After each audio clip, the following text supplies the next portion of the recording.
Alright, we're going into number 37 and 38 while I go get my coffee this morning. I have no transportation, so I'll have to walk today.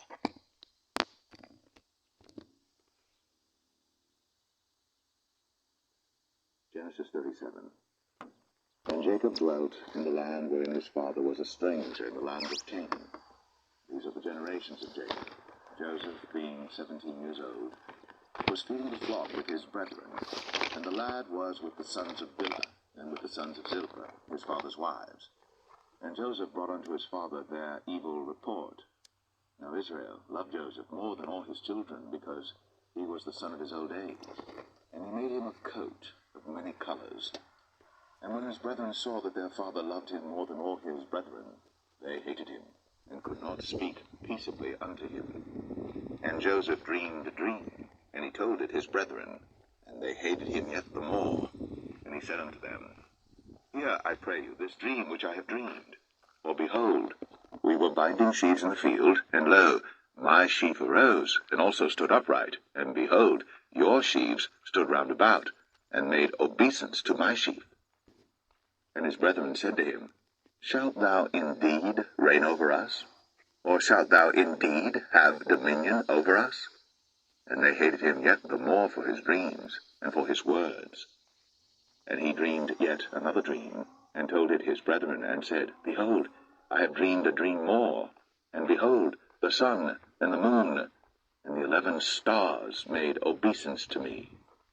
And he told it to his father, and to his brethren, and his father rebuked him, and said unto him, What is this dream that thou hast dreamed? Shall I and thy mother and thy brethren indeed come to bow down ourselves to thee to the earth? And his brethren envied him. But his father observed the saying. And his brethren went to feed their father's flock in Shechem. And Israel said unto Joseph, Do not thy brethren feed the flock in Shechem? Come, and I will send thee unto them. And he said to him, Here am I. And he said to him, Go, I pray thee, see whether it be well with thy brethren, and well with the flocks, and bring me word again. So he sent him out of the vale of Hebron, and he came to Shechem.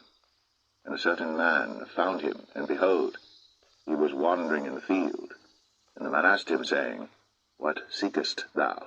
And he said, I seek my brethren. Tell me, I pray thee, where they feed their flocks. And the man said, They are departed hence, for I heard them say, Let us go to Dothan. And Joseph went after his brethren, and found them in Dothan. And when they saw him afar off, even before he came near unto them, they conspired against him to slay him. And they said one to another, Behold, this dreamer cometh. Come now, therefore, and let us slay him, and cast him into some pit. And we will say, Some evil beast hath devoured him, and we shall see what will become of his dreams. And Reuben heard it, and he delivered him out of their hands, and said, Let us not kill him. And Reuben said unto them, Shed no blood, but cast him into this pit that is in the wilderness, and lay no hand upon him, that he might rid him out of their hands, to deliver him to his father again. And it came to pass, when Joseph was come unto his brethren, that they stripped Joseph out of his coat of many colors that was on him, and they took him, and cast him into a pit. And the pit was empty, there was no water in it. And they sat down to eat bread. And they lifted up their eyes and looked, and behold, a company of Ishmaelites came from Gilead with their camels bearing spicery and balm and myrrh, going to carry it down to Egypt. And Judah said unto his brethren, What profit is it if we slay our brother, and conceal his blood? Come, and let us sell him to the Ishmaelites, and let not our hand be upon him, for he is our brother, and our flesh. And his brethren were content. Then there passed by Midianites, merchantmen, and they drew and lifted up Joseph out of the pit, and sold Joseph to the Ishmaelites for 20 pieces of silver, and they brought Joseph into Egypt. And Reuben returned unto the pit, and behold, Joseph was not in the pit. And he rent his clothes. And he returned unto his brethren, and said, The child is not, and I, whither shall I go? And they took Joseph's coat, and killed a kid of the goats, and dipped the coat in the blood. And they sent the coat of many colors, and they brought it to their father, and said, This have we found. Know now whether it be thy son's coat or no. And he knew it, and said, It is my son's coat. An evil beast hath devoured him. Joseph is without doubt rent in pieces.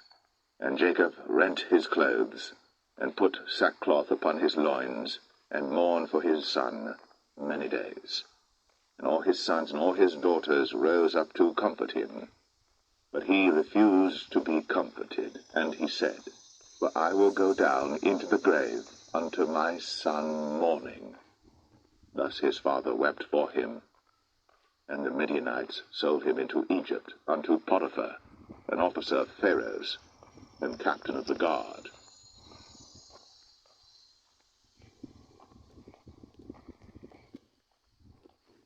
Genesis 38.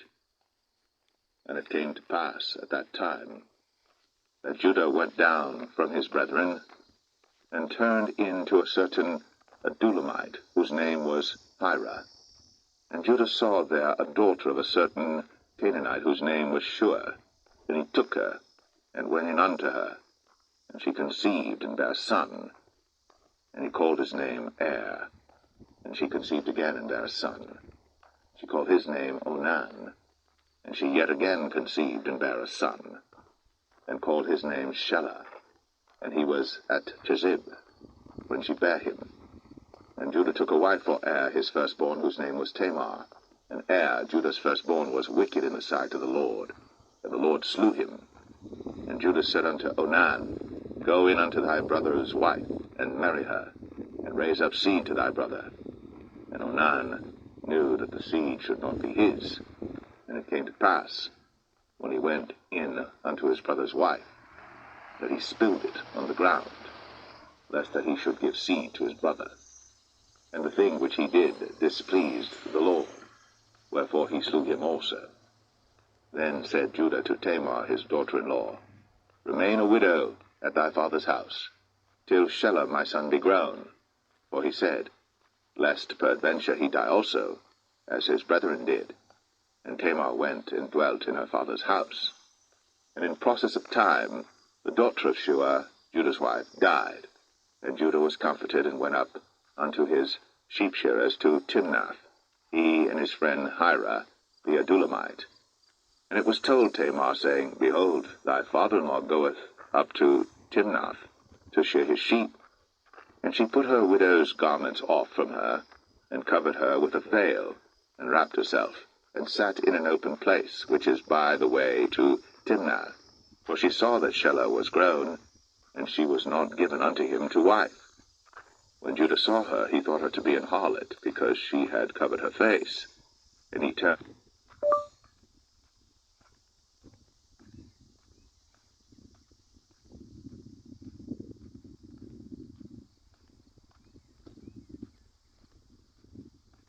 My bad. I skipped it off on accident. Unto her by the way, and said, Go to, I pray thee, let me come in unto thee. For he knew not that she was his daughter-in-law. And she said, What wilt thou give me, that thou mayest come in unto me? And he said, I will send thee a kid from the flock. And she said, Wilt thou give me a pledge, till thou send it? And he said, What pledge shall I give thee? And she said, Thy signet, and thy bracelets, and thy staff that is in thine hand. And he gave it her, and came in unto her. And she conceived by him. And she arose and went away, and laid by her veil from her, and put on the garments of her widowhood. And Judah sent the kid by the hand of his friend the Adulamite, to receive his pledge from the woman's hand, but he found her not. Then he asked the men of that place, saying, Where is the harlot that was openly by the wayside? And they said, There was no harlot in this place. And he returned to Judah, and said, I cannot find her. And also the men of the place said that there was no harlot in this place. And Judah said, Let her take it to her, lest we be shamed. Behold, I sent this kid, and thou hast not found her. And it came to pass about 3 months after, that it was told Judah, saying, Tamar, thy daughter-in-law, hath played the harlot, and also, behold, she is with child by whoredom. And Judah said, Bring her forth, and let her be burnt. When she was brought forth, she sent to her father-in-law, saying, By the man whose these are, am I with child? And she said, Discern, I pray thee, whose are these? The signet, and bracelets, and staff. And Judah acknowledged them, and said, She hath been more righteous than I, because that I gave her not to Shelah my son. And he knew her again no more. And it came to pass in the time of her travail, that, behold, twins were in her womb. And it came to pass, when she travailed, that the one put out his hand, and the midwife took and bound upon his hand a scarlet thread, saying, This came out first. And it came to pass, as he drew back his hand, that, behold, his brother came out. And she said, How hast thou broken forth? This breach be upon thee. Therefore his name was called Pharez. And afterward came out his brother, that had the scarlet thread upon his hand, and his name was called Zerah. Okay, so I can't remember what mom had the first set of twins. Esau and Jacob. Was that Sarah, Leah, Rachel? Rachel had the first set of twins. Esau and Jacob. And now we got our second set of twins by Tamar. So I find the twins interesting in the Bible. The way I find the twins, that I look at interesting. That I don't like too much. That's not in here or there. Okay. Yeah, I'm on my way to go get some coffee. So let me get this video uploaded.